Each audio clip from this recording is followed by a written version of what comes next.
La suite de la sira du prophète sallallahu alayhi wa sallam. On a dit durant la séance dernière qu'il a eu comme révélation Iqra Bismi Rabbika alladhi khalaq, lié au nom de ton Seigneur, et Ya ayyuhal muddassir, après une période de calme de 6 mois pour préparer le prophète sallallahu alayhi wa sallam à cette grande mission. Il a fallu 6 mois pour qu'il s'habitue aux premiers événements qui lui est arrivé quand il a vu l'ange Jibril alayhi salam. Après ça, il n'y avait pas de vraie confrontation entre les païens, entre les mouchriquins, les associateurs de Quraysh et le prophète sallallahu alayhi wa sallam. Au début, ils ne s'en prenaient pas directement à lui. Ce n'est qu'après qu'il a commencé à insulter leur divinité, de dire que leur façon de vivre est insensée, de dire que leurs idoles, ils ne méritent pas qu'on les adore, de leurs coutumes, ils tiennent sur rien. C'est à partir de ça que les associateurs commençaient à se prendre au prophète sallallahu alayhi wa sallam. Ils sont allés voir Abdul Muttalib. Ils sont allés le voir et ils lui ont dit, regarde le fils de ton frère, regarde ce qu'il dit de notre divinité, regarde, il s'en prend à notre divinité, à nos coutumes, à notre façon de faire. Il dit qu'on n'a pas de principe et qu'ils s'en prenaient directement à leur pratique ancestrale. Là, Abu Talib, il a essayé de les congédier avec quelques paroles conciliantes. Là, ils sont partis. Mais le prophète sallallahu alayhi wa sallam, quand même, il a continué à prêcher, il a continué à dire que leur façon de vivre elle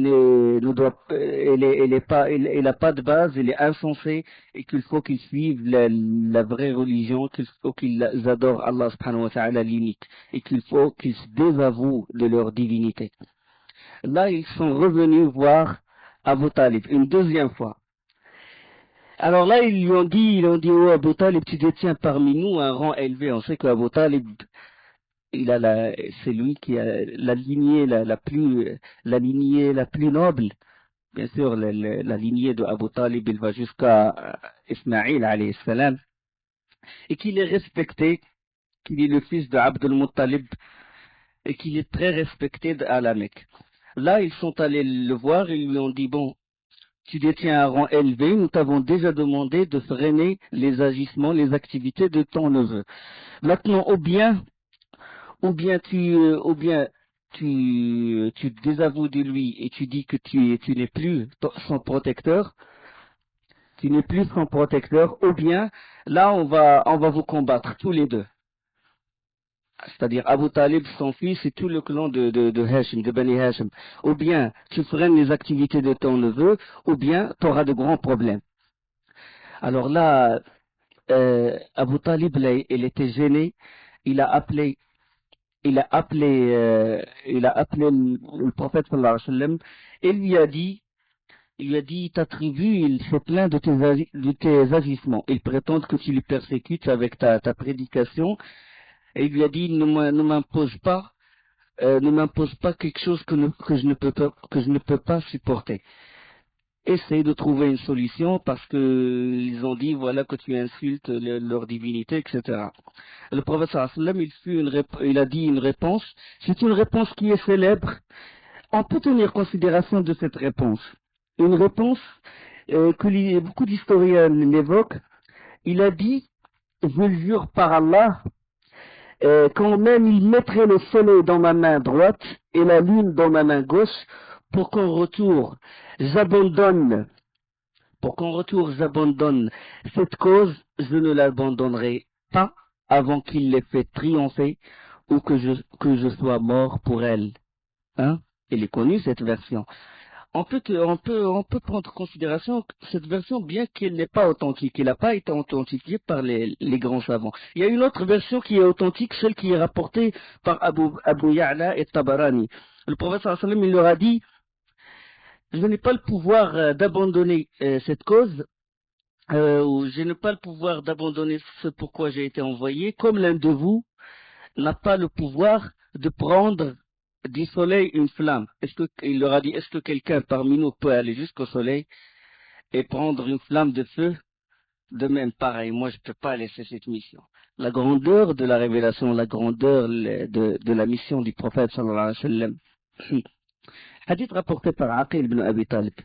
Là, Abu Talib le rappela et lui dit, fils de mon frère, va et dis ce que tu veux, car par Allah, jamais et à aucun prix je ne t'abandonnerai.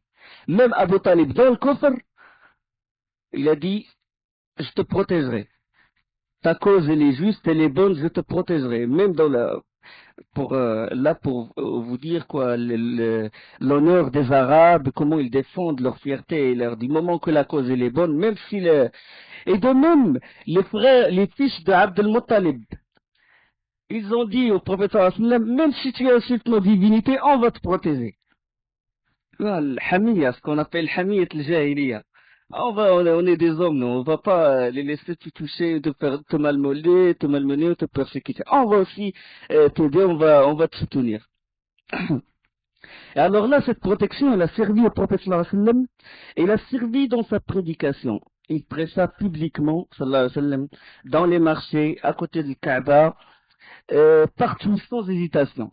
Il bénéficiait de cette protection qui est inviolable parce qu'il savait, le Coran disait, il savait qu'Abu Talib, quand il dit une parole, quand il dit je protégerai telle personne ou je le prends comme voisin et tout, ça y est, c'est une parole, il revient pas sur sa parole, surtout pour un Hashimite. Là, quand le prophète sallallahu alayhi wa sallam prêcha publiquement et tout, les mécréants de Quraysh, ils sont venus troisième fois voir Abu Talib et lui ont fait une proposition. Ils lui ont dit, Abu Talib, ton neveu, il insulte nos divinités qui sont tes divinités. Il prend en dérision nos coutumes qui sont tes coutumes. Là, on a une solution. Ils ont ramené un jeune homme, robuste, très beau, d'une lignée héréditaire noble. Il s'appelle Ammar ibn al-Walid. Ils lui ont dit, tiens, on te donne Ammar ibn al-Walid. Tu le prends comme ton fils. Et tu nous donnes Mohammed. On te donne Ammar ibn al-Walid, il est beau, il est robuste, il a les qualités d'un homme et tout.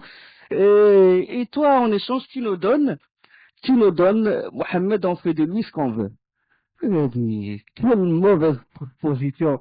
Vous me donnez votre enfant pour que je l'éduque et je le hérisse, et je vous donne mon propre enfant pour que vous le tuiez. Quelle proposition, et on ne fera jamais ici. Là, ils sont retournés. Entre-temps, il tint conseil pour essayer de déterminer une politique commune, si vous voulez, en face de ce grand trouble, surtout que la situation commence à s'aggraver, et il va encore davantage s'aggraver quand les pèlerins vont venir. Et s'ils viennent, ils vont rencontrer le prophète sallallahu alayhi wa sallam. Et lui, il est connu dans tout le sanctuaire, il est connu à la Mecque que c'est un homme digne de confiance, et qu'on lui fait confiance dès qu'il parle, et que ses paroles, ils attirent les gens et tout. Donc c'est une situation assez dure pour eux. Là, qu'est-ce qu'ils ont fait?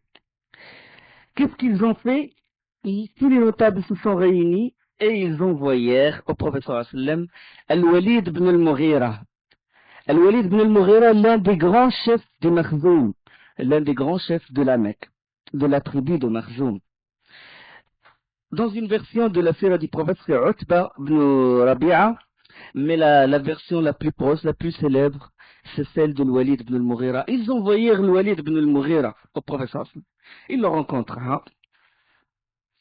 Il lui dit, oh Mohammed, pourquoi tout ce différent? Tu as divisé notre communauté, tu as insulté nos pères, dire leur façon de vivre est insensé, outrager nos dieux. Pourquoi tout ce différent? Pourquoi toute cette division? Il faut nous réunir. Là, si vraiment cette chose qui t'a poussé à dire ceci, il a un rapport avec une maladie, où il exige un médecin, on va appeler le plus grand médecin de la région, même de l'extérieur de la Mecque. On va ramasser de l'argent et on te ramène l'un des plus grands médecins.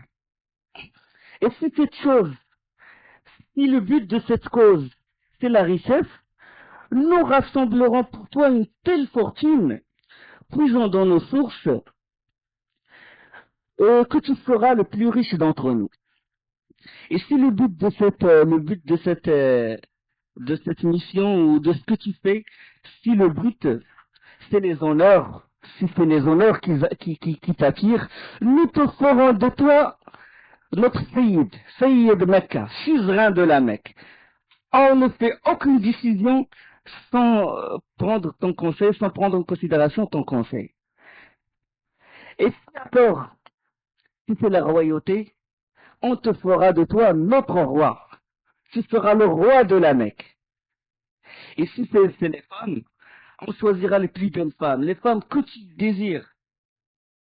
Regarde jusqu'à quel point ils étaient irrités par la mission du prophète. Donc ils ont voulu l'acheter, si vous voulez. Et le prophète, il sait que c'est une parole, c'est insensé. Ils vont la mission, ils vont le message d'Allah subhanahu wa ta'ala. Ils le vont. C'est la révélation qui pèse plus lourd que les cieux et la terre. Rien qu'une parole du Coran, elle pèse plus lourd que les cieux et la terre. Mais le prophète, il l'écoute quand même. Il écoute, adab al-hawar, la règle du dialogue.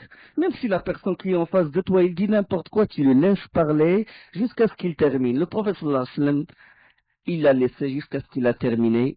Il a dit, Al-Walid, tu as fini? Il a dit oui. Il a dit maintenant, écoute-moi. Écoute-moi. Le prophète sallallahu alayhi wa sallam n'a rien dit, n'a rien ajouté sauf les versets du Coran. Bismillah ar-Rahman ar-Rahim. حامين تنزيل من الرحمن الرحيم كتاب فصلت آياته قرآنا عربيا لقوم يعلمون بشيرا ونذيرا فأعرض أكثرهم فهم لا يسمعون وقالوا قلوبنا في أكنة مما تدعونا إليه وفي آذاننا وقر ومن بيننا وبينك حجاب فاعمل إننا عاملون قل إنما أنا بشر مثلكم يوحى إلي أنما إلهكم إله واحد فاستقيموا إليه واستغفروه وويل للمشركين. بسم الله الرحمن الرحيم. حاميم, c'est une révélation descendue de la part du tout miséricordieux, du très miséricordieux. Un livre dont les versets sont détaillés et clairement exposés, un Coran arabe pour des gens qui savent. Annonciateur et avertisseur, mais la plupart d'entre eux se détournent, c'est qu'ils n'entendent pas. Et ils dirent, nos cœurs sont voilés contre ce à quoi tu nous appelles, nos oreilles sont sourdes. Et entre nous et toi, il y a une cloison. Agis donc de ton côté.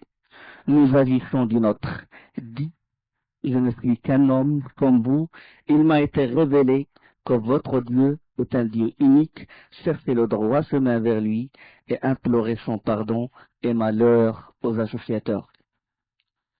Il n'y a pas plus fort que ces paroles, il n'y a pas plus éloquent, il n'y a pas plus beau que des réponses.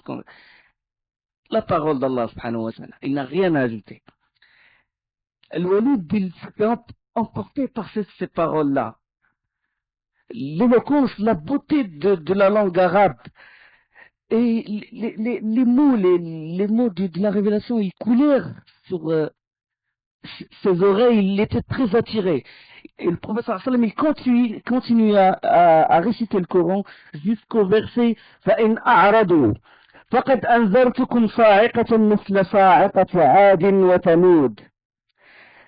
S'ils s'en détournent, alors dis-leur, je vous ai averti d'une foudre semblable à celle qui frappe Aad et Thamoud. Je vous ai averti une foudre. Là, Al-Walid, il s'est levé et il a mis sa main dans la bouche du prophète sallallahu alayhi wa sallam. Il lui dit arrête. Il a eu peur qu'il soit atteint par cette foudre. La parole, ce qu'il entend, c'est de la vérité. Il n'y a que de la vérité. Et il le sait. Et il a été tellement envahi par ces paroles qu'il s'est levé, il dit, Nasattuka Allah wa rahim, Nasattuka Allah wa rahim, je t'implore le droit d'Allah subhanahu wa ta'ala et le lien du sang, je t'implore le droit d'Allah et le lien du sang. Arrête, arrête. Jusqu'à quel point il a été attiré. Et le prophète sallallahu alayhi wa sallam, il a continué jusqu'à le verset de la prosternation, puis il s'est prosterné.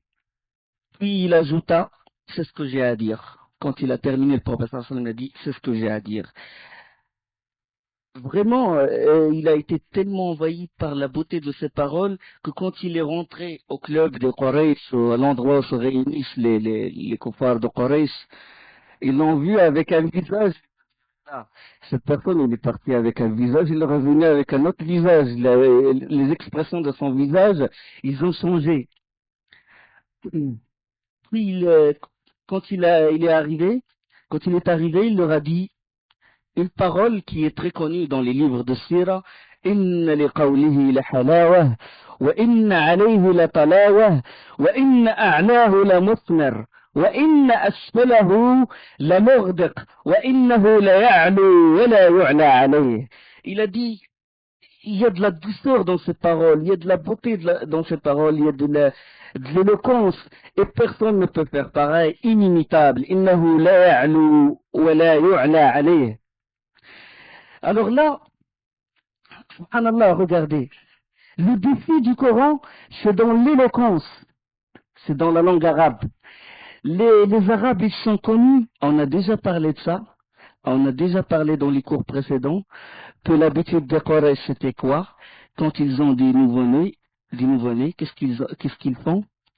Ils donnent les nourrissons à des nourrices qui sont de l'extérieur de la Mecque, pour les allaiter, et pour qu'ils vivent à l'extérieur de la Mecque. Pourquoi? Parce qu'à la Mecque, il y a les pèlerins qui viennent, et quand ils viennent, ils se mélangent avec les enfants, et alors les enfants, ils perdent de leur éloquence. Ils perdent, c'est-à-dire que leur langue, elle va être entachée par la langue des autres tribus. Alors pour préserver ça, ils donnent leurs enfants, ils donnent leurs nourrissons à des nourrices qui vivent à l'extérieur. Et c'était l'occasion que le prophète sallallahu alayhi wa sallam, c'était Halim al-Sa'diya qui l'a allaité, et même lui, il se vante. Il dit, je suis le plus éloquent des Arabes, j'ai vécu chez les Bani Sa'd. Hein? Parce qu'il a appris cette éloquence chez les Bani Sa'd, c'est Fatima al-Sa'diya. D'accord? Alors le défi, c'était la langue arabe. Ils sont connus par le poème, ils sont connus par les bonnes paroles. Du moment où quelqu'un se trompe et tout, il n'a aucune valeur chez les Qurayshites. Allah subhanahu wa ta'ala, il les a défiés par leur propre langue. Lisan arabi. Lisan, inna anzalna Qur'anan arabiyyan la'allakum ta'qilun. Nous l'avons révélé un Coran en langue arabe pour les défier. Parce que pourquoi? Si vous lisez le Coran, si les histoires des prophètes qui sont avant le prophète sallallahu alayhi wa sallam, Allah subhanahu wa ta'ala, il décide chaque communauté par la chose où il est célèbre, par la chose où il est réputé, par une chose, il les défie par leur propre, par exemple, chez le peuple de Bani Israël, de Isa alayhi salam, ils sont connus par la médecine. Ils sont connus il y a par la médecine, c'est-à-dire eux, le médecin, c'est le plus noble pour eux. Et Allah subhanahu wa ta'ala les a défiés, il les a envoyés, Isa alayhi salam, avec les miracles qui défient les médecins. Hein? وجئتكم بآية من ربكم أني أخلق لكم من الطين كهيئة الطير فأنفخ فيه فيكون طيرا بإذن الله وأبرئ الأكمه والأبرص وأحيي الموتى بإذن الله. Et je guéris l'aveugle-né et je guéris le lépreux par la permission d'Allah. C'est un défi. Parce que eux, malgré leur civilisation, malgré ils ont atteint un rang dans le domaine de la médecine, ils ne peuvent pas guérir l'aveugle, mais ils ne peuvent pas guérir le lépreux. Allah subhanahu wa ta'ala les a envoyé un prophète, leur a envoyé un prophète qui les défie par leur propre pratique, leur propre métier. Moussa alayhi salam, c'était quoi? Ils sont connus par, comment ils sont connus dans quoi? La sorcellerie, la magie, sihr. Ah, Sahara, c'est eux qui ont ils ont un degré de noblesse et tout, ils sont les plus proches de Pharaon et tout. Et Moussa, Allah subhanahu wa ta'ala les a défiés par leur propre pratique, c'était la sorcellerie, le bâton qui se transforma en serpent et qui dévore ce qu'ils ont fait, la main qui est blanche et étincelante et tout. Donc il les a défiés par les choses dont ils sont célèbres. Là, les Arabes, ils sont pas réputés dans ce genre de choses. Ils sont réputés dans l'éloquence, l'arabe pur. Allah subhanahu wa ta'ala les a défiés. وإن كنتم في ريب مما نزلنا على عبدنا فأتوا بسورة من مثله. Si vous êtes dans le doute dans ce qu'on a révélé à notre prophète, ramenez une sourate pareille que celle du Coran. Hein? Am yaquluna iftara, ils disent qu'il l'a inventé.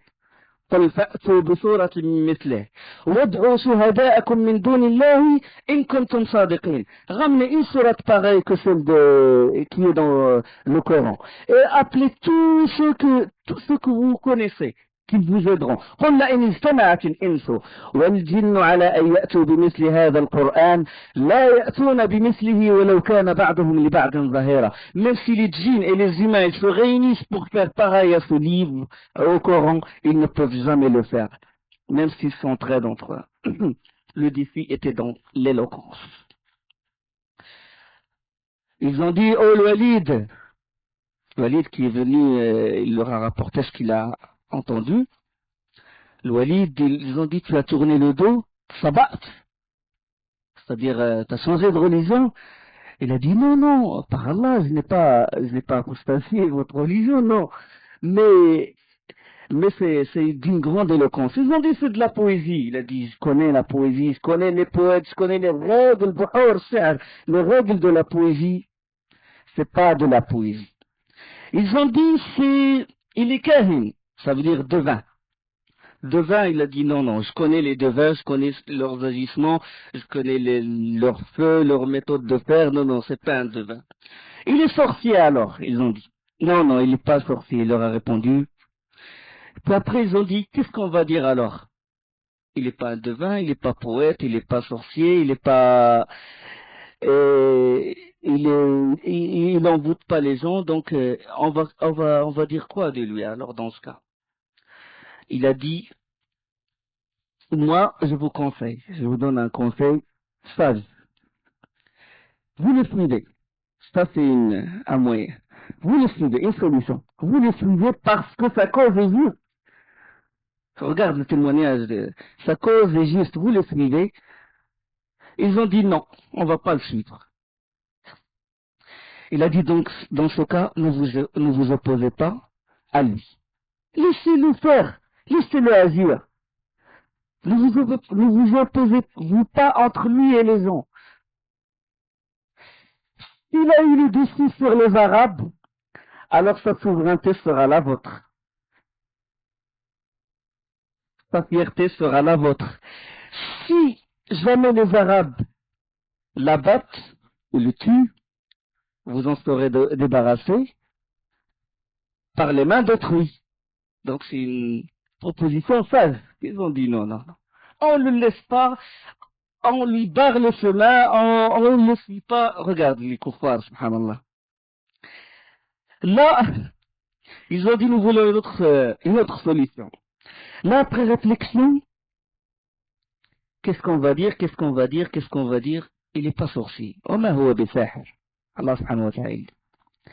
وقالوا, ni fou, par exemple, ils ont dit aussi, il est peut-être fou, il a dit, il est fou aussi. Ils disent pas une parole. وقالوا يا أيها الذي نزل عليك الذكر وقالوا يا أيها الذي نزل عليه الذكر إنك لمجنون. Oh, celui à qui est descendu ce dhikr, ce livre, t'es un fou. Toutes les accusations se trouvent dans le Coran. Sahir, Majnoun, Sa'ir, wa ma huwa biqawli sha'ir, qalilan ma tadhakkarun. Il n'est pas la parole d'un poète. Là, il n'est pas sorcier, mais il a au moins un point commun avec les sorciers. Là, les Quraysh, ils se réunissent et tout. Quelle est l'étiquette qu'on va coller à cette personne? Sorcier, il a un point commun avec les sorciers. Il a un point commun avec les sorciers.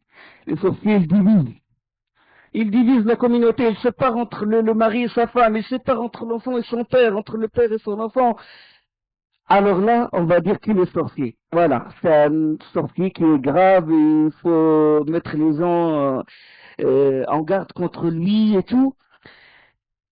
C'est un sorcier. Puis le Walid ibn al-Mughira, il a dit, c'est lui qui les a aidés à accuser le prophète sallallahu alayhi wa sallam de sorcier. Regarde, après qu'il est venu pour guider, pour faire da'wah au Quraysh, quand il leur a dit de suivre le prophète parce que, sallallahu alayhi wa sallam, parce que sa cause est juste, il tourna le dos. À la fin, il tourna le dos et il a dit, moi je suis de la religion de Quraysh et celui-là c'est un sorcier.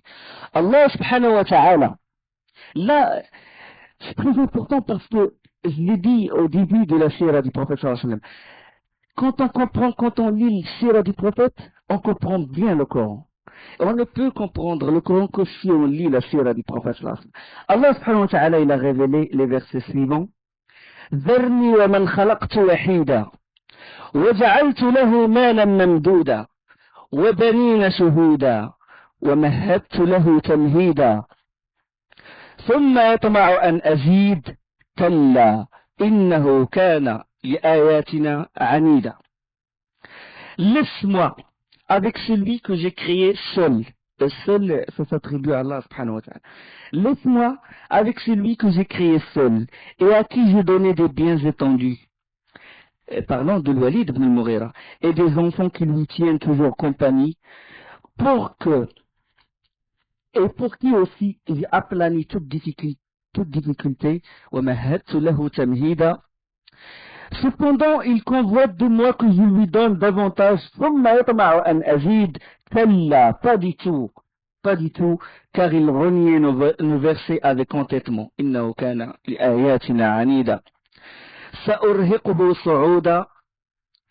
Je vais le contraindre à gravir une pente, c'est-à-dire je vais le faire souffrir. إنه فكر وقدر. Il a réfléchi et il a décidé. Il a réfléchi après avoir entendu le prophète sallallahu alayhi wa sallam et il a décidé une mauvaise décision. فقتل كيف قدر. Qu'il périsse comme il a décidé. Son malheur, que la malédiction tombe sur lui à cause de ce qu'il a décidé. Qu'il périsse comme il a décidé. إنه فقتل كيف قدر ثم قتل كيف قدر. Encore une fois qu'il périsse comme il a décidé. ثم نظر. Ensuite il a regardé. ثم عبس وبصر.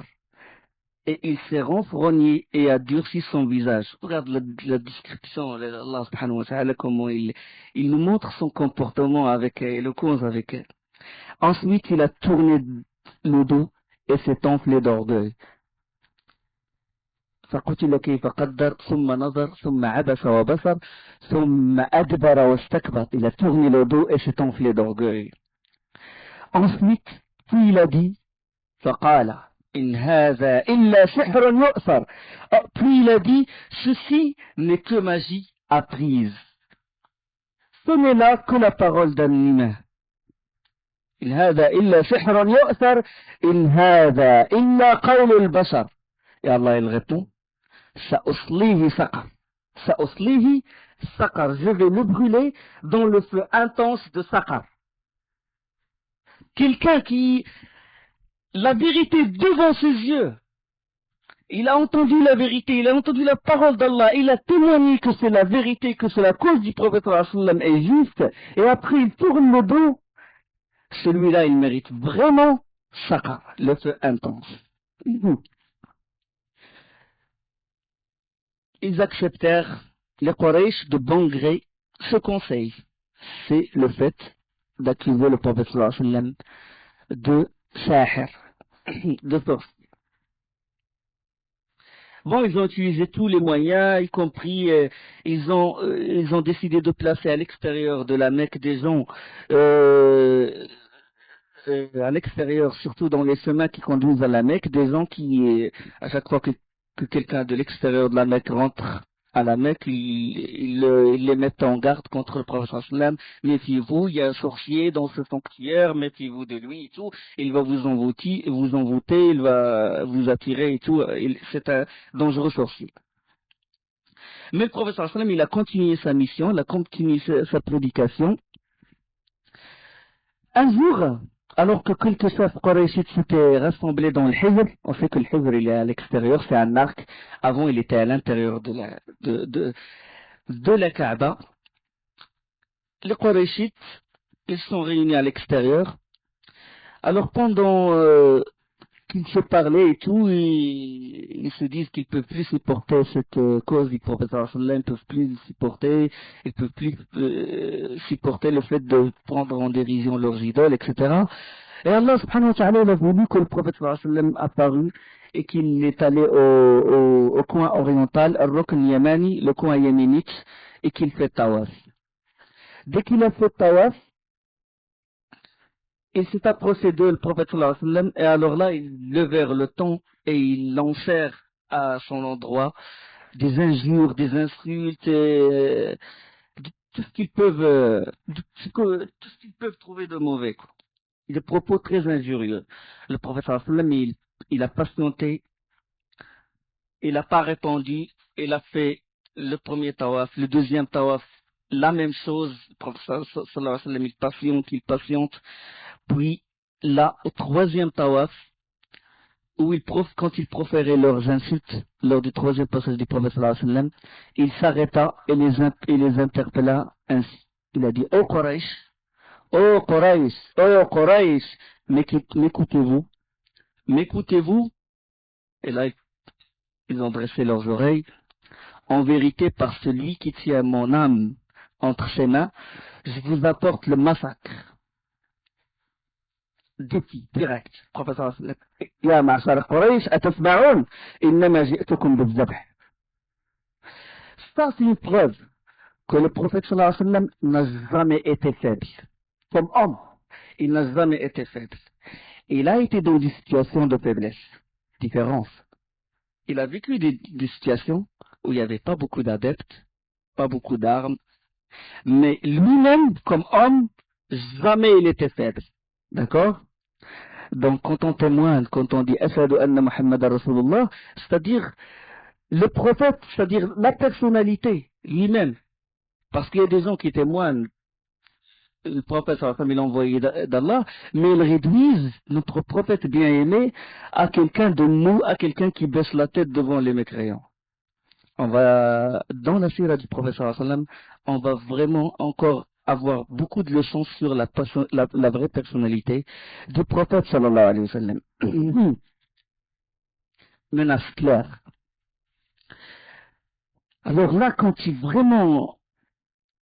ont entendu ce qu'a dit le prophète sallallahu alayhi wa sallam, ces paroles les suivirent au point qu'aucun d'eux ne bougea. Ils restèrent quoi? Personne ne parla. Jusqu'à ce que l'un d'eux qui s'était montré le plus acharné, il remplit le silence et baissa le ton avec de douces paroles qu'il a pu trouver le plus acharné, celui qui a insulté le prophète sallallahu alayhi wa sallam, dans cette situation, dans cette atmosphère tendue, que tout le monde n'a pas réagi, il a rempli le silence, il a dit, oh Abul Qasim, maintenant c'est la politesse, oh Abul Qasim, suis ton chemin, tu n'as jamais été ignorant. Abul Qasim, insarif rashidan.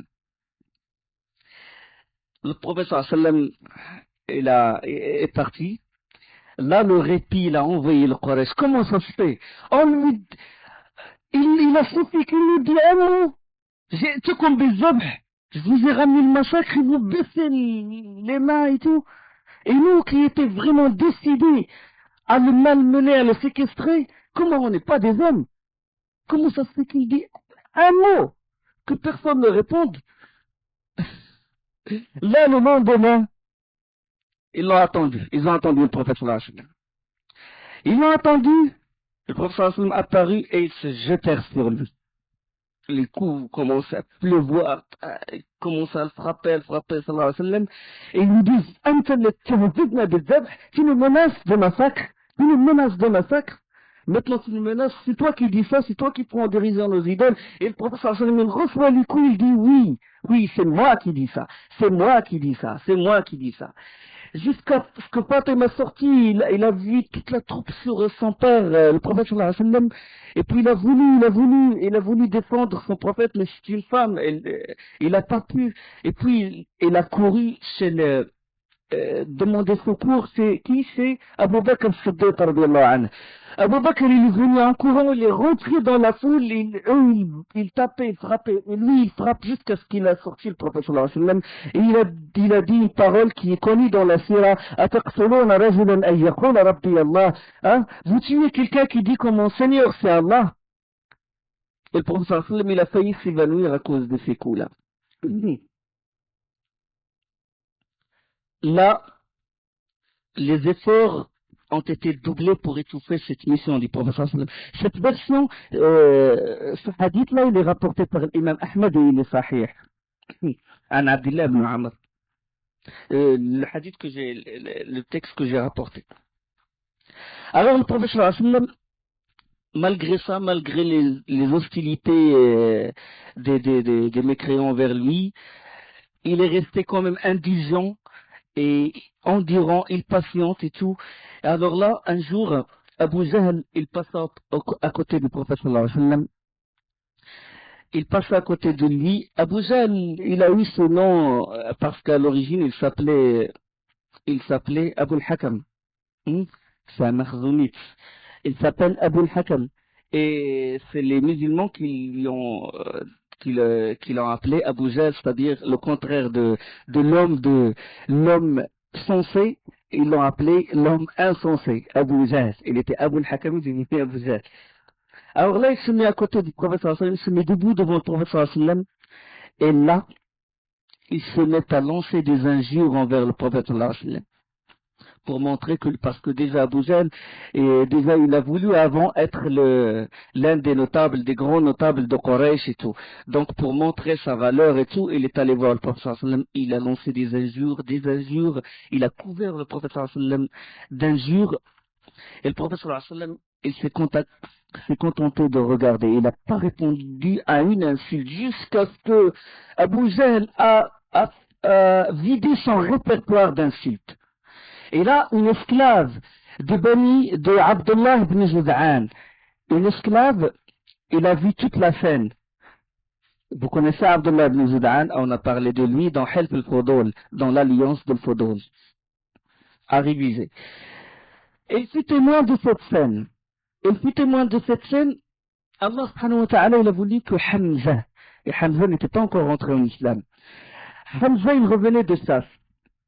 Il fait la Saf.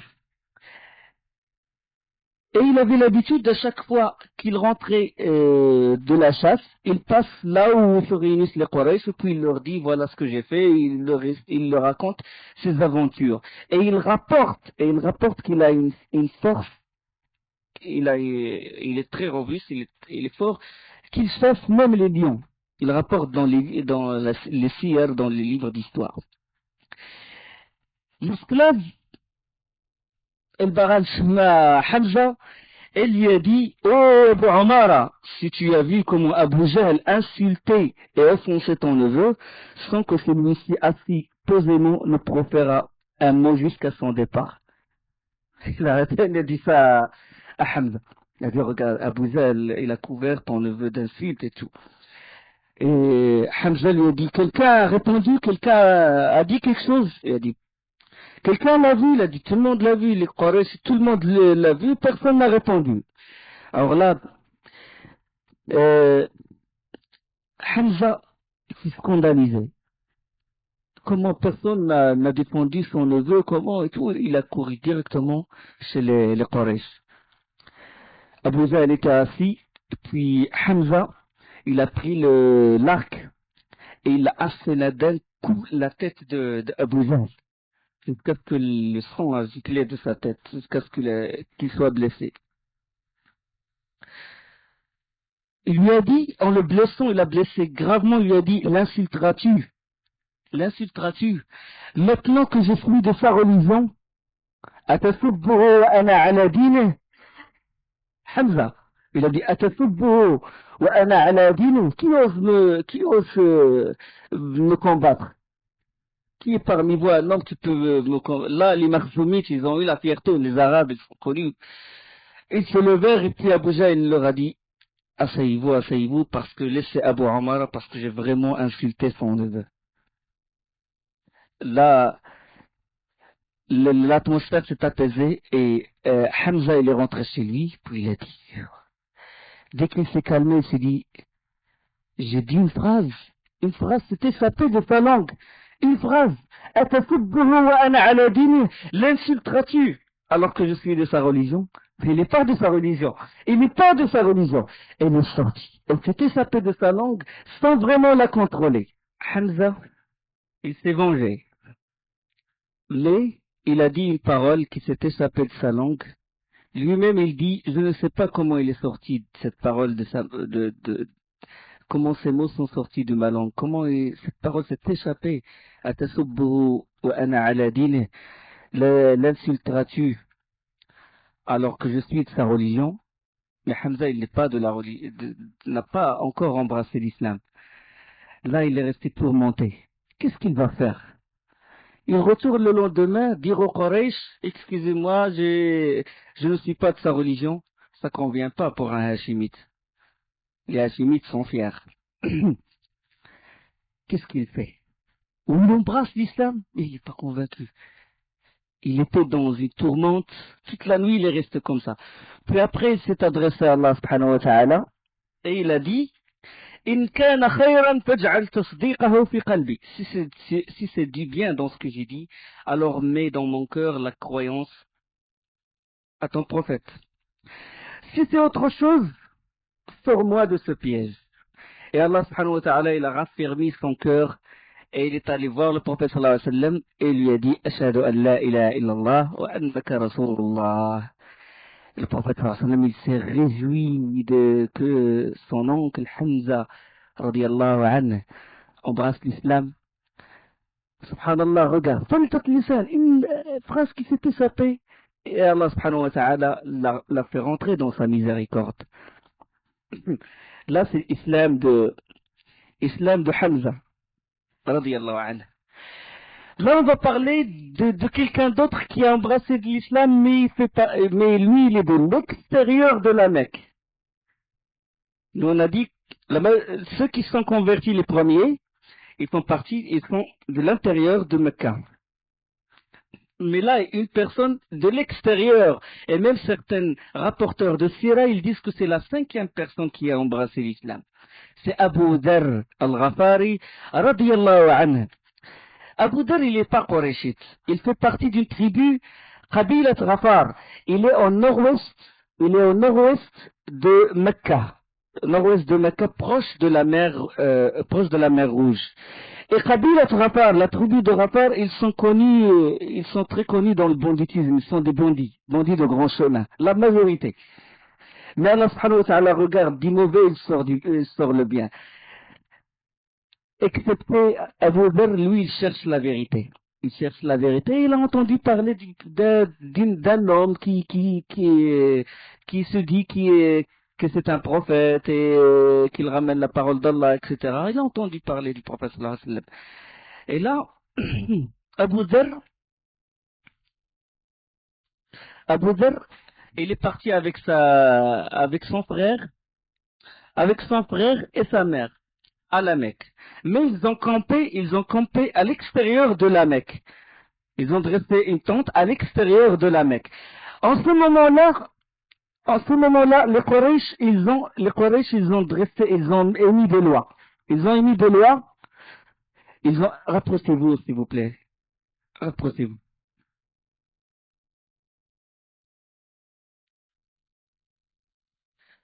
Ils ont émis des lois, c'est que personne à l'intérieur de la Mecque ne parle à une personne de l'extérieur de la Mecque sur le sujet du prophète sallallahu alayhi wa sallam. Pas de discussion sur l'islam. Liberté d'expression, plus de liberté d'expression. Tu parles de tout, du commerce, de tout ce que tu veux, mais tu parles pas du prophète sallallahu alayhi wa sallam. Et lui, des lois. Du moment que quelqu'un il rentre à la Mecque, il y a un prophète, là, il expulsé et il est frappé, il est expulsé de la Mecque. Alors là, Abu Dharr, il a campé à l'extérieur de la Mecque, il a envoyé son frère Onéis. Onéis, il est rentré, il n'a pas réussi à avoir une information. Dès qu'il a commencé à poser des questions, il fut frappé et expulsé. Et il est revenu sans information vraiment claire à Abu Dharr. Abu Dharr lui a dit, qu'est-ce que tu as ramené comme nouvelle? Il a dit, rien, j'ai pas pu avoir quelque chose d'intéressant. Et Abu Dharr, non satisfait de ce qu'a fait Oneis, son frère, il se met en route sur le champ. Il est rentré directement à la Mecque et là, il est resté 3 jours. Enfin, durant ces 3 jours, Abu Dharr n'avait pas d'argent. Il n'avait pas de nourriture, il cherchait. Durant ces 3 jours, il cherchait la vérité. Il dormait à la Mecque, dehors, et il buvait l'eau de Zamzam. Il mangeait rien, il buvait l'eau de Zamzam. Et il se rassasie. Et dès qu'il boit de l'eau de Zamzam, il se rassasie, parce que le professeur sallam, il a dit, Ma'u Zamzam, ta'mu ta'im, hein, ta'mu ta'im, wa shifa'u saqim. Ma'u Zamzam, ta'mu ta'im. Ma'u Zamzam, c'est une nourriture pour quelqu'un qui a faim, et c'est une guérison pour quelqu'un qui est malade. Abu Dharr, il ne fait que boire de cette eau, il cherche quelqu'un qui peut l'informer sur le prophète sallallahu alayhi wa sallam. Non, il y a pression médiatique sur le prophète sallallahu alayhi wa sallam. Tout le monde a un droit de parler sauf lui. Le 3e jour, le soir du 3e jour, Allah subhanahu wa ta'ala, il a frappé tout le sanctuaire, le haram, les Quraysh, il les a frappés de sommeil, quoi. Tout le monde dormait. Le haram était vide, le sanctuaire autour de la Kaaba était vide. D'habitude, il y avait toujours des gens. Mais là, il y avait, tout le monde dormait. Abu Dharr, il regardait comme ça, puis il a vu 2 esclaves. 2 esclaves qui sont allés du côté de Isaf et de Naïla, Safa ou Al-Marwa. Ils veulent accomplir certaines adorations de shirk là-bas et tout, entre Safa et Al-Marwa. Ils veulent adorer Isaf, la statue de Isaf et la statue de Naïla. Là, Abu Dharr, il a dit, bon, 2 esclaves, ils vont pas me dénoncer, je vais leur poser des questions sur Mohammed et tout, ils vont pas me dénoncer. Il est allé les voir. Il a dit, bon, il a dit, qu'est-ce que vous savez sur cette nouvelle religion? Qu'est-ce que vous savez? Qu'est-ce que vous connaissez? Est-ce que vous connaissez quelqu'un qui se dit prophète et tout? Ils lui ont dit, pourquoi t'intéresses-tu à cette nouvelle religion? Tu laisses Isaf, la statue de Isaf, tu laisses Isaf et Naïla et tu suis notre religion. Il n'y a pas pareil que notre religion. Il a dit, Isaf et Naïla, n'était-il pas un fornicateur ou une fornicatrice?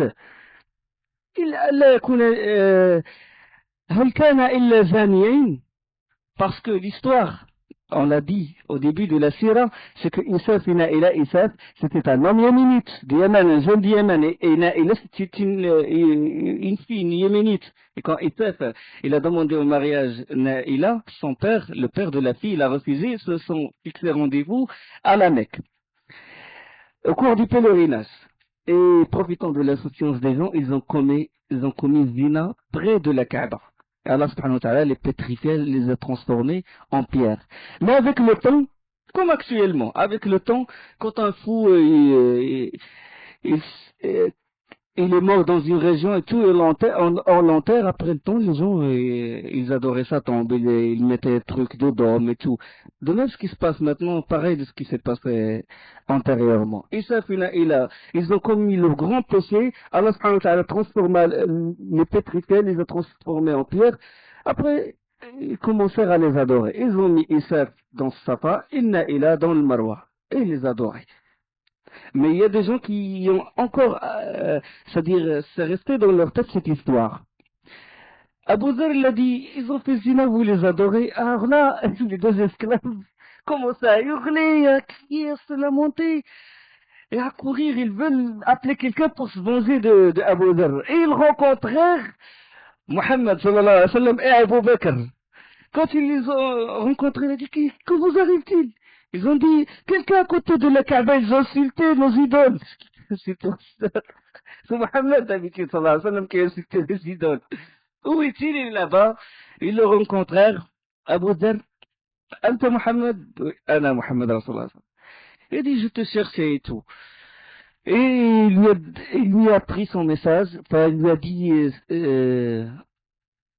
le message quoi, qui est le prophète d'Allah, qui est l'envoyé d'Allah, et il lui a donné certains enseignements, il a dit certains versets du Coran, et Abu Dharr a embrassé l'islam. Il a dit Ashhadu an la ilaha illallah wa ashhadu anna Muhammadan Rasulullah.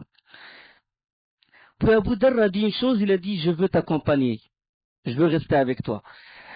Le prophète sallam lui dit, ils vont te malmener, tu ne fais pas partie de la Mecque, tu es de l'extérieur. Là, la situation va s'aggraver. C'est vraiment, il découvre que tu es musulman, que tu es musulman. Il a dit, non, je veux t'accompagner, je veux apprendre, je veux... Et quand le prophète sallam, il a remarqué l'insistance de cet homme à chercher la vérité, il a dit, écoute, il a dit, demain, je vais faire tawaf, et là, tu vas me suivre de loin. Tu me suis de loin, et quand tu me vois partir du côté de Safa, je vais rentrer dans une maison, tu me suis tu rentres après quelques minutes, ou un certain temps, tu rentres. C'était secret. L'islam n'était pas secret, l'islam était connu. Il était connu l'islam. Mais c'est ceux qui rentrent en islam, chacun suivant son iman, chacun suivant sa foi. Abu Dharr, il a suivi le prophète sallallahu alayhi wa sallam. Il est rentré dans la maison de l'Arqam bin Abi al-Arqam, le premier centre de la da'wa de l'islam. Et il passa 15 jours à apprendre les enseignements de l'islam. L'islam, il n'y avait pas de grandes prescriptions, il n'y avait pas les adorations, il n'y avait pas la salat, saum, le hajj. C'était tawhid, et se désavouer des autres idoles et les bonnes valeurs. C'était simple. Il est toujours simple, l'islam. Il est toujours simple. Mais à l'époque, les prescriptions, les lois ne sont pas encore révélées. Là, après 15 jours, il demande la permission du professeur Aslam. Il lui demande de rentrer chez lui, à Rafah, chez lui dans la tribu de Rafah. Le professeur Aslam lui accorda ça, et il est allé à la tribu de Rafah. Il a fait da'wa là-bas. 15 ans, il a fait da'wa. 15 ans. Il a prêché il a montré aux gens la voie d'Allah subhanahu wa ta'ala. Et il est allé à Médine, il est rentré à Médine après le hijra, après l'émigration du prophète sallallahu alayhi wa sallam. Il a rejoint le prophète sallallahu alayhi wa sallam après son hijra. Quand le prophète sallallahu alayhi wa sallam, il a émigré de la Mecque à Médine. Avec la moitié de la tribu de Rafah. La moitié des gens, ils ont suivi le prophète sallallahu alayhi wa sallam grâce à cet homme-là. Regarde, un homme, il peut guider beaucoup de monde. Quand vraiment son cœur, quand il est convaincu, quand il a l'éloquence, quand il a la sagesse, quand il a la patience, Allah subhanahu wa ta'ala, il l'aide, il le raffermit et les gens le suivent. Il fait que les gens l'aiment et les gens le suivent.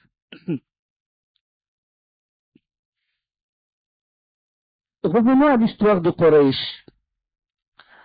Quraysh, irrité par cette da'wa, les gens rentrent. Cette da'wa, elle gagne davantage des adhérents. Et là, les Quraysh, ils envoyèrent chercher le prophète sallallahu alayhi wa sallam pour lui parler, discuter avec lui. Le prophète sallallahu alayhi wa sallam accepta. Et là, ils lui répétèrent les offres qu'ils lui ont proposées, et le fait s'il veut être roi, s'il veut ça, s'il veut l'argent. Et le prophète sallallahu alayhi wa sallam leur a dit, Allah subhanahu wa ta'ala, je ne suis qu'un messager, Allah il m'a révélé un livre et m'a ordonné de porter de bonnes nouvelles et de vous avertir, c'est-à-dire bonnes nouvelles, le paradis, et de vous avertir, de vous mettre en garde contre l'enfer. Je vous ai transmis le message de mon Seigneur et j'ai été pour vous de bons conseils. Si vous acceptez de moi ce que je vous ai apporté, ce serait une fortune pour vous dans ce monde et dans l'au-delà. Mais si vous rejetez ce que j'ai apporté, alors j'attendrai patiemment qu'Allah subhanahu wa ta'ala juge entre nous. Voilà, en résumé, la mission du prophète sallallahu alayhi wa sallam. Alors là, le Quraysh lui ont dit, Ya Muhammad, jusqu'à maintenant, T'as rien ramené. T'as rien ramené. T'as pas ramené quelque chose, un signe, un miracle. Il a dit, je vous ai apporté la parole d'Allah subhanahu wa ta'ala. Ils ont dit non. Ils ont dit, tu veux qu'on te croie? Tu veux vraiment qu'on te croie? Tu sais, c'est nous la vie est dure, il n'y a pas d'eau. Les montagnes nous entouraient et tout. Demande à Allah qu'il repousse ces montagnes-là. Demande à Allah, subhanahu wa ta'ala, qu'il repousse ces montagnes et qu'il fait jaillir de l'eau à la Mecque et fait pousser des arbres et des jardins. D'aplatir notre pays, puisqu'il y a beaucoup de montagnes, d'y faire couler des fleuves pareils à ceux de la Syrie, de Cham et de l'Irak, et des jardins. On veut voir des signes. Et le prophète sallam leur a dit, ceci appartient à Allah subhanahu wa ta'ala. Il a dit, ceci appartient à Allah subhanahu wa ta'ala. Puis ils lui ont dit, si tu veux vraiment qu'on te croie, ressuscite nos pères. Parce que tu crois, tu dis qu'Allah, il ressuscite les morts. Il a dit, et ils lui ont dit, ressuscite nos pères. Et parmi lesquels, le premier de nos pères que tu dois ressusciter, c'est Qusay ibn Kilab. On sait que Qusay ibn Kilab, c'est lui qui a rendu la fierté au fils d'Ismaël. On a parlé ça dans les cours précédents, quand les Khuza'it, la tribu de Khuza'a s'est attaquée à Jurhum, la mère d'Ismaël alayhi salam, Ismaïl alayhi salam, il s'est marié avec une fille, la fille de la tribu de Jurhum qui est yéménite. Bon, cette tribu s'est attaquée à la tribu de Jurhum, et puis après, Qusay ibn Kilab, qui fait partie de la descendance de Ismaïl, il a ramené la fierté au fils d'Ismaïl, et c'est lui qui est devenu le chef de la Mecque, etc. Il a une grande valeur chez les Arabes. Qusay ibn Kilab, il a eu pour fils Abd Manaf, l'un de ses fils c'est Hashim, et Hashim c'est Shayba, c'est Shayba lui-même, c'est Abd al-Muttalib, le père de Abdullah, qui est le père du prophète sallallahu alayhi wa sallam. Qusay ibn Kilab, c'était un homme digne et tout. Ressuscite-le. Comme ça, c'est lui qui va juger. Si c'est toi, tu as raison, tu n'as pas raison. C'est lui qui va lire le Coran, il va voir si toi tu mérites la prophétie ou non. Subhanallah.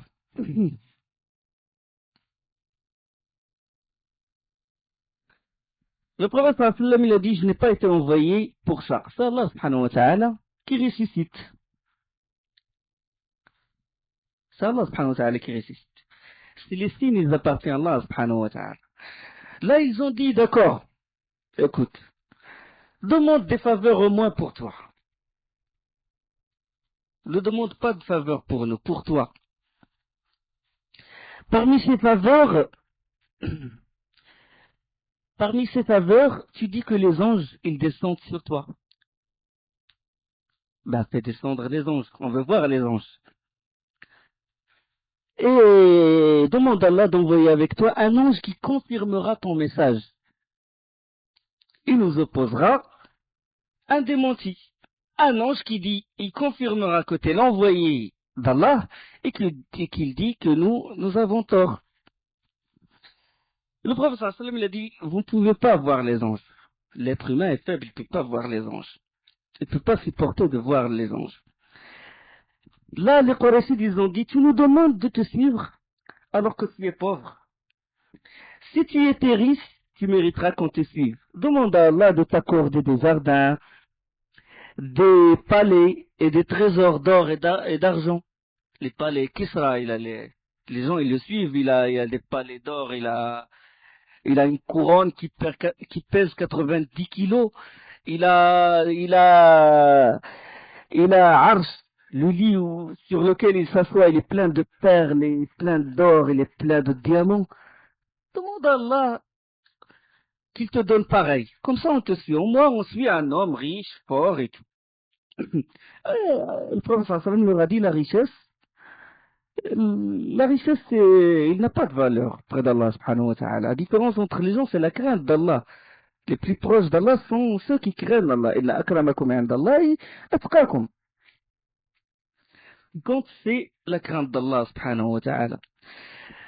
Là, ils accentuèrent encore leur défi. Ils ont dit, bon, d'accord, tu nous menaces, tu dis, tu nous menaces qu'on va mériter le châtiment terrible, on aura un grand châtiment et tout, le feu ardent, etc. Alors, fais tomber le ciel en morceaux. Anzil alayna as-samaa kisafa. Fais tomber le ciel en morceaux sur nos têtes. Fais-nous cette menace, fais cette menace, agis. On veut voir des signes. Le prophète sallallahu alayhi wa sallam leur a dit, c'est Allah qu'appartient de décider. S'il le désire, il le fera. Alors là, les Quraysh, ils ont dit, tu nous as rien apporté. Tu nous as rien apporté de toutes les choses qu'on t'a dit, des signes, mais t'as rien donné, t'as rien ramené. Toutes ces choses, toutes ces signes-là, tu veux nous donner aucun signe.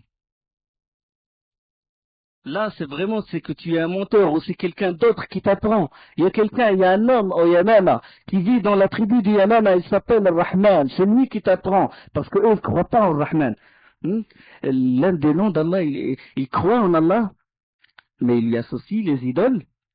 Et ils disent, Rahman, sur Rahman, c'est lui qui t'apprend, c'est lui qui t'a enseigné le Coran et tout, et toi tu nous demandes de l'adorer. Tu nous demandes d'adorer cet homme. On ne va pas te croire. وإذا قيل لهم اسجدوا للرحمن قالوا وما الرحمن قالوا وما الرحمن أنسجد لما تأمرنا ويزيدهم نفورا. Et quand on leur dit prosternez-vous devant le Rahman, ils disent qu'est-ce donc le Rahman? Allons-nous nous prosterner devant ce que tu nous commandes? Et cela accroît leur répulsion dans Surat al-Furqan. Ar-Rahman, Ar-Rahman, c'est celui qui a la plus grande miséricorde. Ar-Rahman, on ne l'attribue pas. Là, ça rentre dans l'unicité des noms et des attributs. Ar-Rahim, on peut l'attribuer à un être humain. لقد جاءكم رسول من أنفسكم عزيز عليه ما عنتم حريص عليكم بالمؤمنين رؤوف رحيم. Allah dit sur le prophète qu'il est Rahim, miséricordieux envers les croyants. Ar-Rahimuna yarhamuhum ar-Rahman, Allah est miséricordieux envers les miséricordieux. Ce nom-là, cet attribut-là, on peut l'attribuer à un être humain. Mais Rahman, on ne peut pas l'attribuer à un être humain. Ça, c'est la différence. D'accord? قل ادعوا الله أو ادعوا الرحمن أيما تدعوا فله الأسماء الحسنى. Invoquez Allah ou invoquez le Rahman.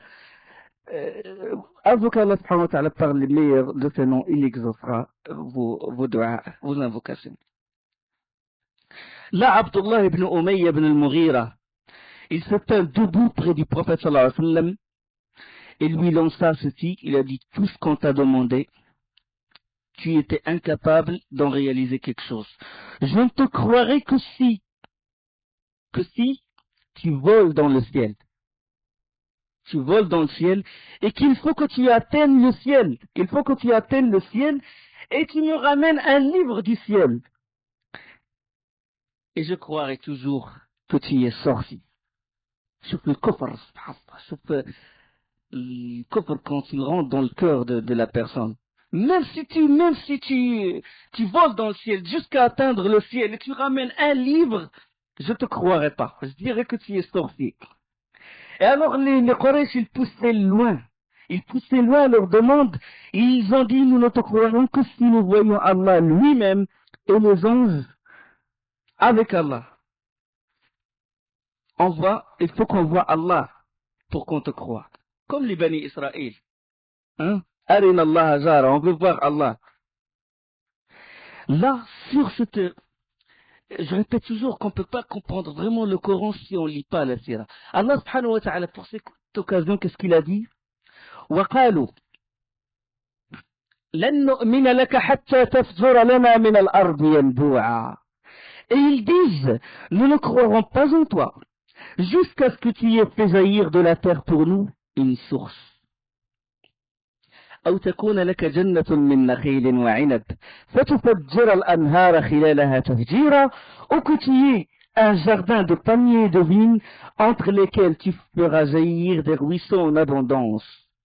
أو تسقط السماء كما زعمت علينا كسفا, ou que tu fasses tomber sur nous, comme tu le prétends, le ciel en morceaux. أو تأتي بالله والملائكة قبيلا, ou que tu fasses venir Allah et les anges en face de nous. أو يكون لك بيت من زخرف, ou que tu aies une maison garnie d'ornements. أو يكون لك بيت من زخرف أو ترقى في السماء, ou que tu sois monté au ciel. Hein?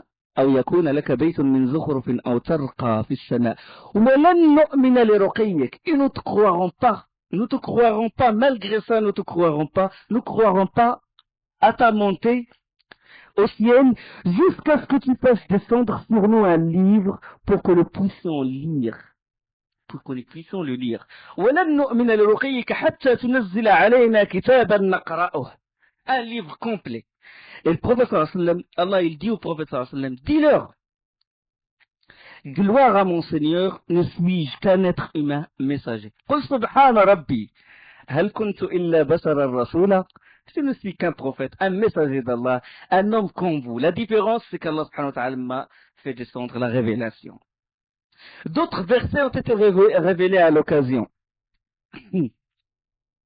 وما تأتيهم من آية من آيات ربهم إلا كانوا عنها معرضين فقد كذبوا بالحق لما جاءهم فسوف يأتيهم أنباء ما كانوا به يستهزئون. Et il ne leur vient aucun des signes d'entre les signes de leur Seigneur sans qu'ils ne s'en détournent. Ils traitent de mensonge la vérité quand celle-ci leur vient, mais ils vont avoir de nouvelles dont ils se moquent. فحاق بهم ما كانوا به يستهزئون. ألم يروا, n'ont-ils pas vu كم أهلكنا من قبلهم من قرن, combien de générations avant eux nous les avons détruites, combien de générations avant eux nous avons détruites, ne prennent-ils pas comme leçon? ألم يروا كم أهلكنا من قبلهم من قرن مكناهم في الأرض ما لم نمكن لهم, auxquels nous avions donné pouvoir sur terre bien plus que ce que nous vous avons donné. وأرسلنا السماء عليهم مدرارا, nous avions envoyé sur eux du ciel la pluie en abondance et nous avions fait couler des rivières. وأرسلنا السماء عليهم مدرارا وجعلنا الأنهار تجري من تحتهم. Devant eux, ils ont vu couler des rivières à leurs pieds. Puis nous les avons détruites pour leurs péchés et nous avons créé après eux une nouvelle génération. Ils sont détournés, Allah subhanahu wa ta'ala les a anéantis. N'ont-ils pas eu de leçons? Ne peuvent-ils pas méditer de ce qui s'est passé aux générations qui les ont précédées? Allah subhanahu wa ta'ala leur a donné pouvoir, leur a donné l'argent, leur a donné des trésors, mais ils se sont détournés. Et la conséquence, c'est Allah subhanahu wa ta'ala les a anéantis. La suite des versets. ولو نزلنا عليك كتابا في قرطاس فلمسوه بأيديهم لقال الذين كفروا إن هذا إلا سحر مبين. Même si nous avions fait descendre sur toi, ô Muhammad, un livre en papier qu'ils pouvaient toucher de leurs propres mains, ceux qui ne croient pas auraient certainement dit, ce n'est que de la magie évidente. Quelqu'un ne croit pas, il ne croit pas, même si les signes sont devant lui. وقالوا لولا أنزل عليه ملك. Et ils disent, pourquoi n'a-t-on pas fait descendre sur lui un ange? ولو أنزلنا ملكا لقضي الأمر ثم لا ينظرون. Sur le raisonnement coranique, beauté du Coran. Si nous avions fait descendre un ange, qui était sûrement affaire faite, puis on ne leur eut point donné de délai. C'est-à-dire, si on fait descendre un ange, c'est la fin du monde. Hein? ولو أنزلنا ملكا لقضي الأمر ثم لا ينظرون. Si on fait descendre un ange, ça y est, ça aurait été affaire faite. Résurrection, ça y est, les anges sortent de leur tombe et le jugement. Continuité du raisonnement dans ces versets du Coran. ولو جعلناه ملكا لجعلناه رجلا وللبسنا عليهم ما يلبسون. Et si nous avions désigné un ange comme prophète, nous aurions fait de lui un homme et nous leur aurions causé la même confusion que celle dans laquelle ils sont. Si c'était un ange, si c'était Si on aurait fait descendre un ange, on lui aurait donné la forme d'un être humain. Parce qu'un prophète, il fait partie, il faut qu'il soit comme un être humain, il vit la vie des gens. ولو ولو أنزلنا ملكا ولو لجعلناه رجلا وللبسنا عليهم ما يلبسون. Dans la sourate de l'Isra, Allah subhanahu wa ta'ala il dit وما منع الناس أن يؤمنوا إذ جاءهم الهدى إلا أن قالوا أبعث الله بشرا رسولا. Et rien n'empêche les gens de croire quand le guide leur est parvenu, si ce n'est qu'ils disaient Allah envoie-t-il un être humain messager? Et c'est en air du fait que comment Allah il envoie un être humain? Il aurait dû envoyer des anges et tout pour qu'on les suive. Dit Allah subhanahu wa ta'ala, il répond, dit, s'il y avait sur terre des anges marchant tranquillement, nous aurions certes fait descendre sur eux du ciel un ange messager. قل لو كان في الأرض ملائكة يمشون مطمئنين لأنزلنا عليهم ملكا رسولا. Si c'était des anges qui vivaient sur terre, ils marchaient tranquillement, ils mangeaient et tout, on aurait fait descendre un ange. Mais puisque vous êtes des êtres humains, on vous envoie un homme qui fait partie de vous. لقد من الله على المؤمنين إذ بعث فيهم رسولا من أنفسهم. Parmi les bienfaits d'Allah subhanahu wa ta'ala sur les croyants, qu'il leur a envoyé un homme qui fait partie d'eux, un Qurayshite. Un homme qui mange, qui se marie, qui pleure, qui rit, un homme comme eux. Un homme. La différence, c'est la révélation. قل كفى بالله شهيدا بيني وبينكم إنه كان بعباده خبيرا بصيرا. Dit Allah suffit comme témoin entre vous et moi. Il est sur ses serviteurs parfaitement connaisseur et clairvoyant. Pourquoi le prophète sallam ne veut pas ramener de signes? Pourquoi il ne veut pas demander à Allah subhanahu wa ta'ala de ramener différents signes? Les Bani Israël, ils ont eu des signes, 9 signes. وَلَقَدْ آتَيْنَا بني إسرائيل 9 آيات وَلَقَدْ آتَيْنَا موسى 9 آيات بينات. Et nous donnâmes à Moussa 9 miracles évidents. Demande donc aux enfants d'Israël, lorsque leur vint et que Pharaon lui dit, oh Moïse, je pense que tu es ensorcelé. Ils ont cru. 9 signes. Le bâton, la main blanche étincelante, la mer qui se partage, qui se fond dans deux, les malédictions sur le Pharaon et tout. Tous ces signes, ils n'ont pas cru. Allah subhanahu wa ta'ala dit sur Bani Israël, وَمَا نُرِيهِمْ مِنْ آيَةٍ إِلَّا هِيَ أَكْبَرُ مِنْ أُخْتِهَا. Chaque miracle que nous leur montrions était plus probant que son précédent. Isa alayhi salam, il n'a pas ramené de signes, il a ramené beaucoup de signes, mais ils n'ont pas répondu à son appel, ils n'ont pas suivi. Pourquoi Allah subhanahu wa ta'ala il n'a pas fait descendre des signes? Allah subhanahu wa ta'ala il répond, وما منعنا أن نرسل بالآيات إلا أن كذب بها الأولون. وما منعنا أن نرسل بالآيات إلا أن كذب بها الأولون. Rien ne nous empêche d'envoyer les miracles, si ce n'est que les anciens les avaient traités de mensonges. وما منعنا أن نرسل بالآيات إلا أن كذب بها الأولون ولقد آتينا ثمود الناقة مبصرة فظلموا بها. Nous avions apporté au Thamoud la chamelle qui était un miracle visible, mais ils lui firent du tort. En outre, nous n'envoyons des miracles qu'à titre de menace.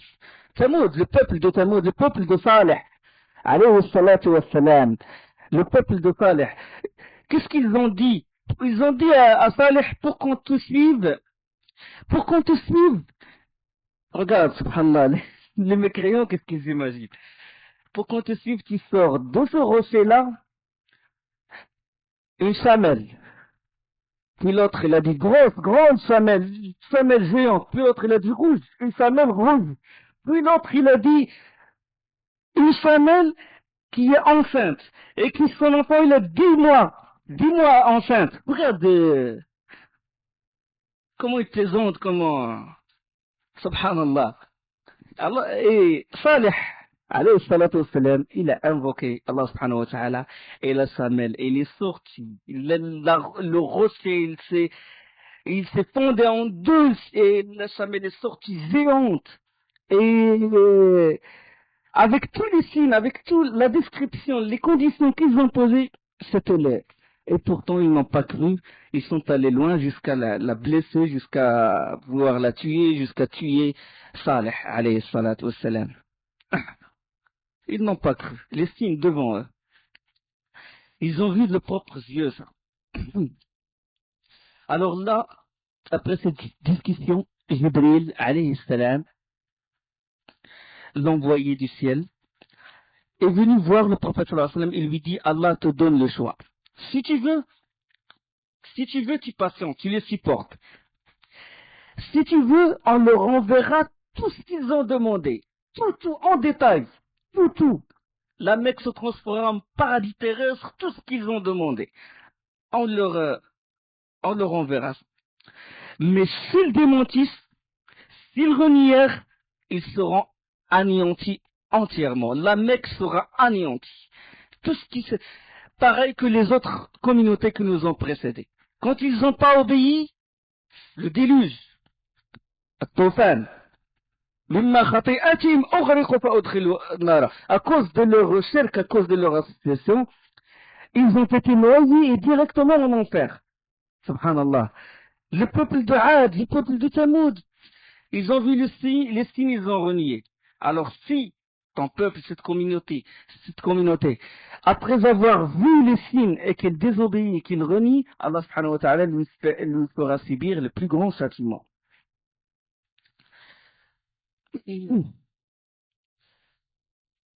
Là, le prophète sallallahu alayhi wa sallam, il a répondu, il a dit, Asber, je patiente. Je patiente.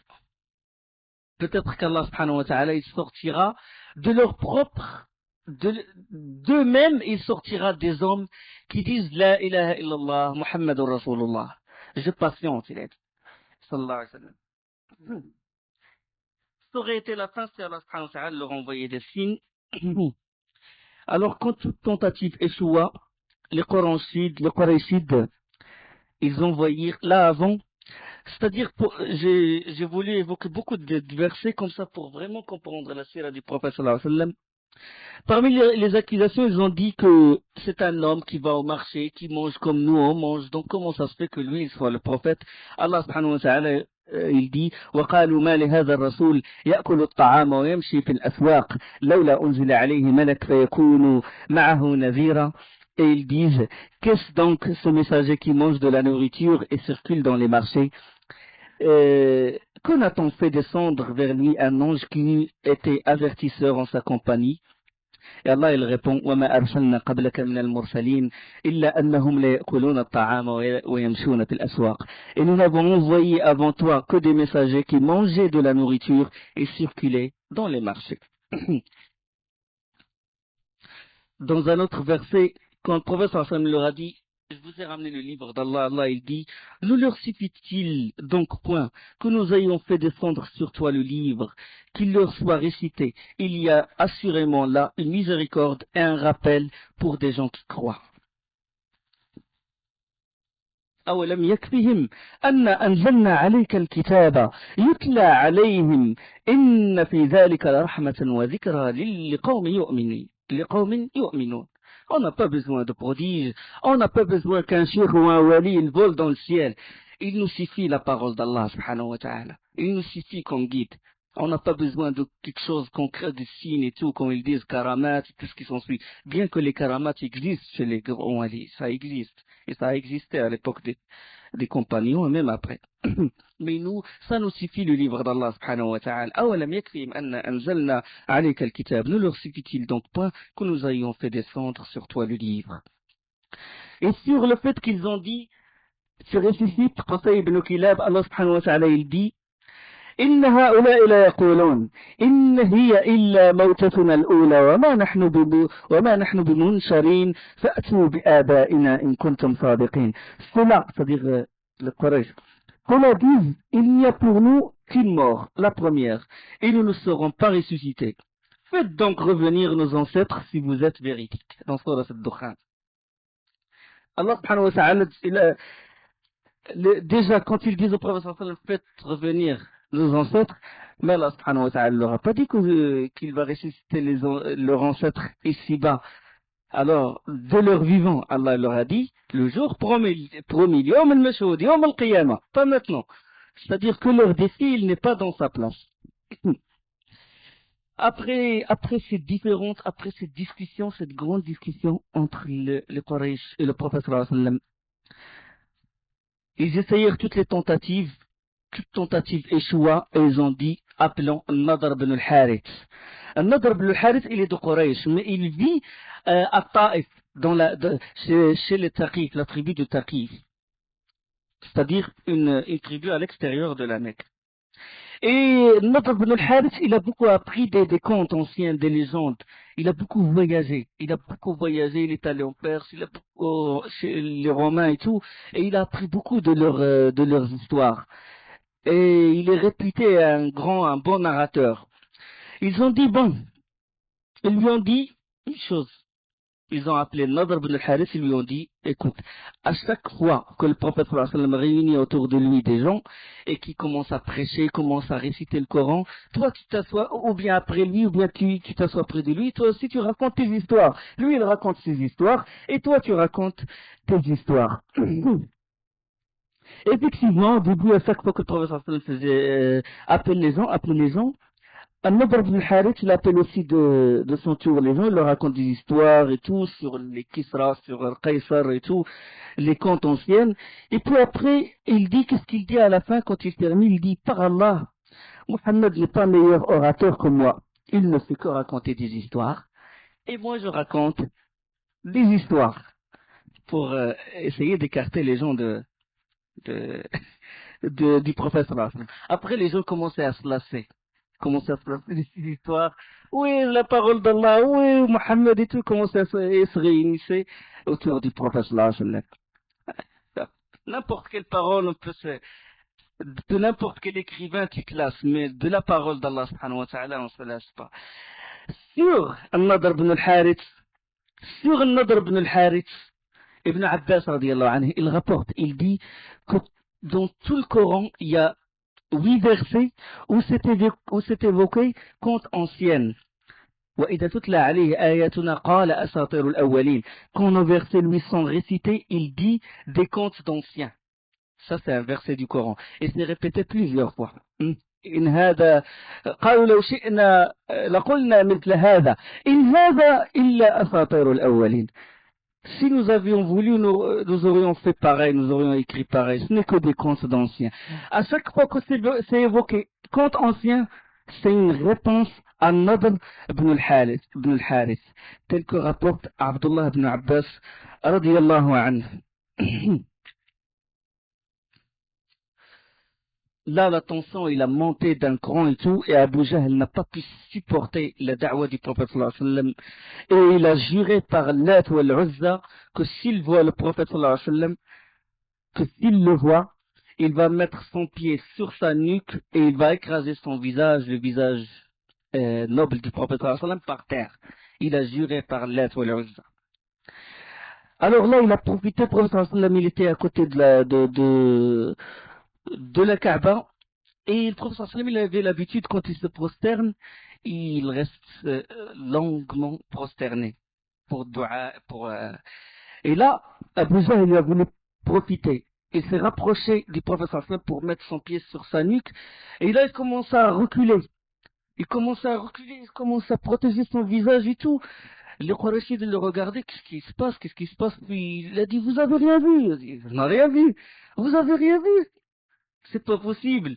J'ai vu entre lui des fossés de feu, j'ai vu entre lui des ailes, j'ai vu entre lui de la terreur. Il a dit, nous, Kharraf, tu t'es ensorcelé, c'est pas possible, nous on n'a rien vu. Allah subhanahu wa ta'ala, il a protégé le prophète sallallahu alayhi wa sallam. Le prophète sallallahu alayhi wa sallam, il rapporte lui-même, sallallahu alayhi wa sallam, qu'il a dit que s'il s'est rapproché davantage de moi, les anges l'auraient déchiqueté en morceaux. Chaque ange, il aura pris un morceau de Abu Jahl. Alayhi la'natullah. Après toute cette tentative pour étouffer cette da'wa d'Allah subhanahu wa ta'ala, le nombre de disciples, il ne cesse de s'accroître. Alors là, les Quraysh, ils décidèrent d'organiser une vaste persécution contre ceux des adeptes qui n'avaient personne pour assurer leur protection, surtout les esclaves. Surtout les esclaves. وسبحانك اللهم بحمدك أشهد أن لا إله إلا أنت أستغفرك وأتوب إليك